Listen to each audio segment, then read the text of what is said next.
et sœurs en Christ. J'espère que vous allez bien par la grâce de Dieu. Moi, ça va. Si ça ne va pas, sachez que Jésus vous aime. Jésus vous aime. Et il est toujours là près de vous. Près de vous. Oh la vache, c'est le chaos. Il va falloir que je trouve une solution pour ça en fait. Je pense que je vais prendre un autre siège la prochaine fois. Mais bon, c'est qu'un détail. Alors aujourd'hui je voulais vous faire une petite vidéo lecture. J'ai déjà tourné 2 vidéos. Normalement vous les avez vues déjà. Et je vais vous lire sans doute des proverbes. La dernière fois je vous avais lu Matthieu. Je crois 3 chapitres. Donc techniquement je devrais vous lire la suite de Matthieu. Mais je suis pas une meuf logique moi. Moi je suis une meuf, je vais au feeling. Si le Saint-Esprit me dit de vous lire Proverbe, je vais vous lire Proverbe. Et je vais vous lire Proverbe 16. Parce que j'ai envie de vous lire Proverbe 16. Donc c'est parti. J'ai pris ma Bible, elle est juste là.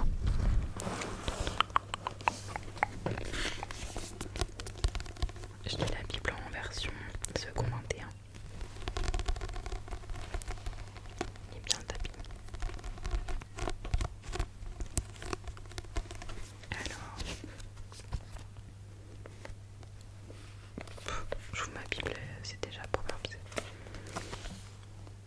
C'est trop joli comment ça fait sur le livre. La, la lampe. La lampe arc-en-ciel, ce coucher de soleil. Alors,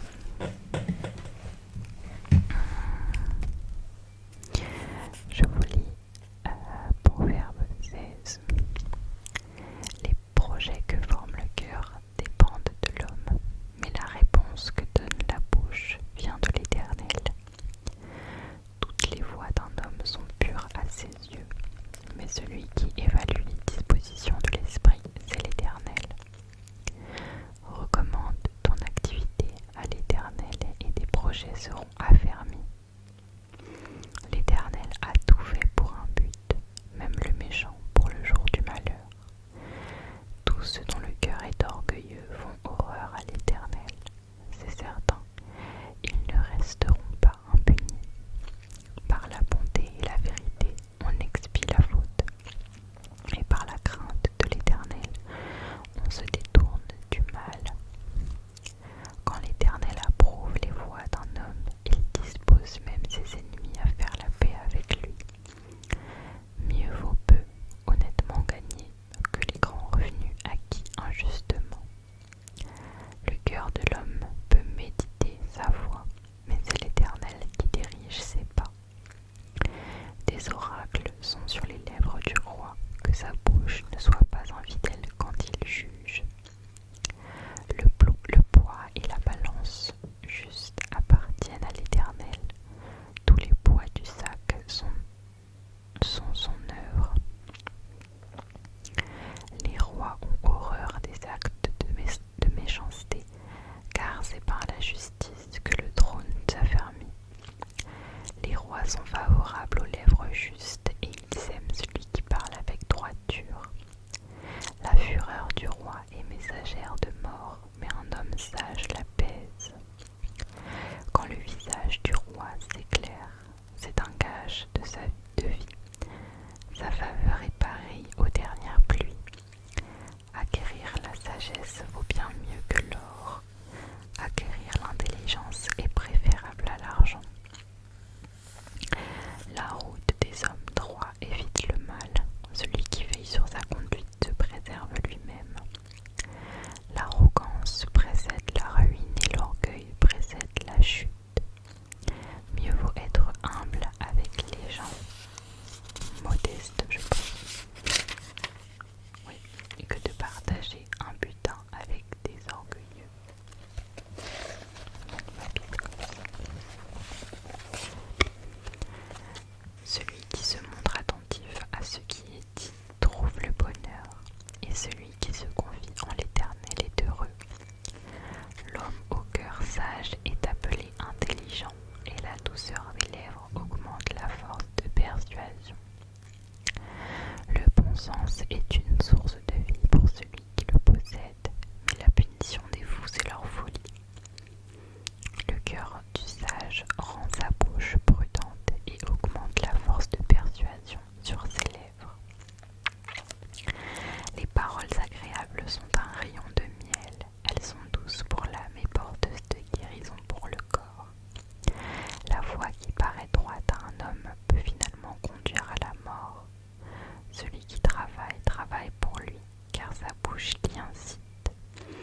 sur de beaux petits versets. En vrai, la